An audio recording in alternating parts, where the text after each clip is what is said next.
Oke, kita lanjutkan. Masih soal tentang diffuser, tapi sedikit agak berbeda.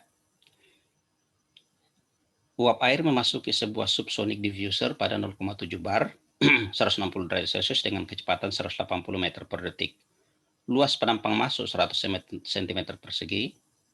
Kemudian fluida dalam hal ini air keluar diffuser pada 60 meter per detik, tekanan 1 bar dengan panas yang dipindahkan ke sekeliling 0,6 kJ per kilogram. Carilah temperatur pada bagian keluar, kemudian laju aliran massa, terus luas penampang pada bagian keluar. Ini dia sketsa diffusernya. Ini deh bagian masuk, ini bagian keluar datanya. Jadi di sini lengkap. Ada kecepatan masuk, ada kecepatan keluar, ada temperatur masuk, tekanan masuk, ada luasan masuk. Seperti nanti untuk mencari M dot ini kita bisa hitung pada bagian inlet, karena M dot itu sama dengan A atau luas penampang dikali kecepatan dibagi dengan volume spesifik. Sementara volume spesifiknya bisa diperoleh dari data ini. Ini adalah uap air. Uap air di sini dalam hal ini air bukanlah gas ideal, tapi sebagai zat murni yang bisa berubah fase. Yang kita harus lihat datanya dari tabel.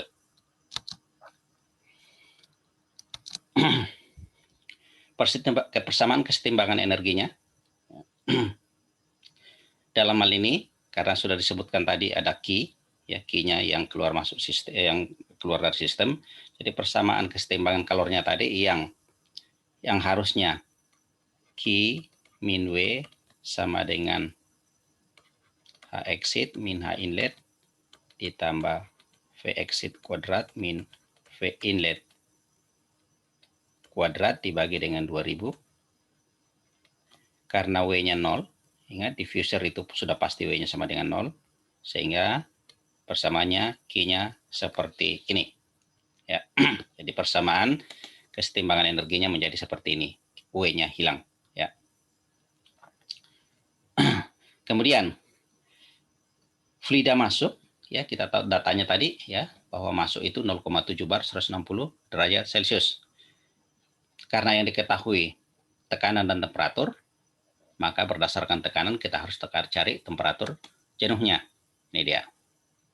Ternyata pada 0,7 bar ini itu temperatur jenuhnya 89,9 derajat Celcius. Ini 0,7 bar itu sama dengan 70 kilopascal. Jadi kalau Anda mau pakai cengel, pakai kilopascal, kalau mau pakai moran, pakai bar. Ini dia, temperatur jenuhnya 89,9 derajat Celcius. Sementara data temperatur pada inlet tadi itu 160 derajat Celcius. Artinya, karena T-nya kecil dari TI, fluidanya superheated.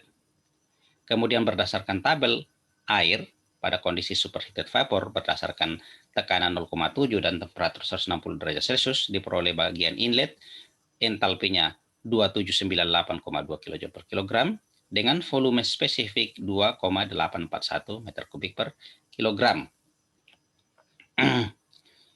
Kemudian ya data ini kita masukkan. Ingat Q-nya tadi itu ada sudah dari data dari soal tadi yang keluar dari sistem 0,6 berarti harusnya jadi ditulis minus. Jadi ini kita masukkan minus 0,6 ke sini. Kemudian H exit-nya ya yang kita akan cari nanti, H exit-nya kita akan cari.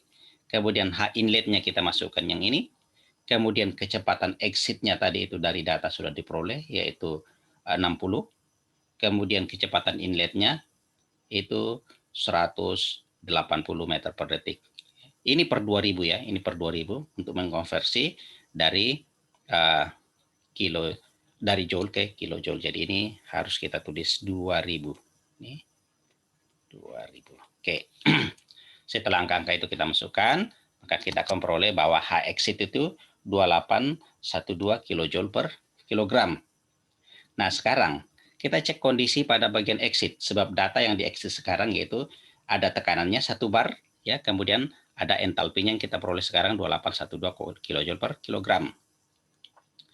Ingat, karena diketahui tekanan dan entalpi, maka berdasarkan tekanan exit 1 bar, dari tabel kita dapatkan ya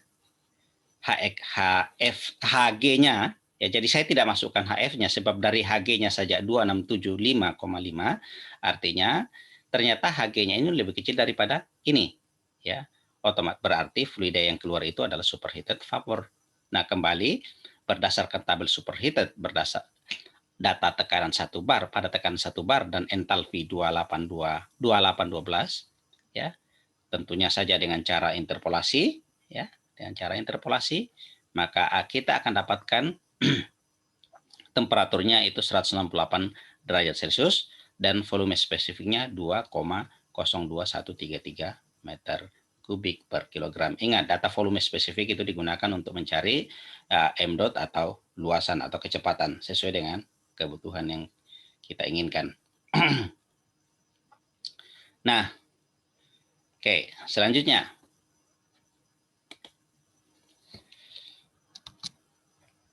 ini mass flow rate-nya kita hitung. Jadi mass flow rate M dot sama dengan data yang paling lengkap tadi adalah AI, VI, kemudian volume spesifik I, ya.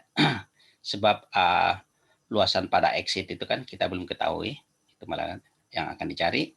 Kita masukkan AI-nya tadi itu sudah ada, ya, luasan masuk, yaitu 100 cm persegi, itu kita konversi dulu ya ke meter persegi, itu berarti 0,01 meter persegi. Kita masukkan, kemudian ini dia M dot-nya, ya. Kemudian kecepatan masuknya 180, kemudian volume spesifik ya inletnya itu kita sudah dapatkan tadi ya pada perhitungan sebelumnya, itu sebesar V inlet ya tadi, V inletnya tadi, volume spesifik inlet kita sudah hitung sebelumnya ya, itu 2,841. Kemudian angka itu kita masukkan, kita peroleh M dot 0,6336 kilogram per detik ya. Kemudian untuk mencari luas penampang keluar kita menggunakan persamaan M dot tadi ya, kesetimbangan massa tadi. Jadi kita tulis seperti ini, A exit V exit. Jadi ini dibagi volume spesifik sama dengan ini sama dengan M dot yang kita peroleh tadi di sini. Dari sini kita dapatkan A exit-nya, di mana kecepatan exit-nya dari soal itu 60, kemudian volume spesifik exit-nya kita barusan dapatkan tadi di perhitungan B, ya, itu di perhitungan di A tadi ya, sorry, itu 2,0233. Kita masukkan ke persamaan sini, ya, maka kita akan dapatkan bahwa A exit itu sama dengan 214 cm persegi.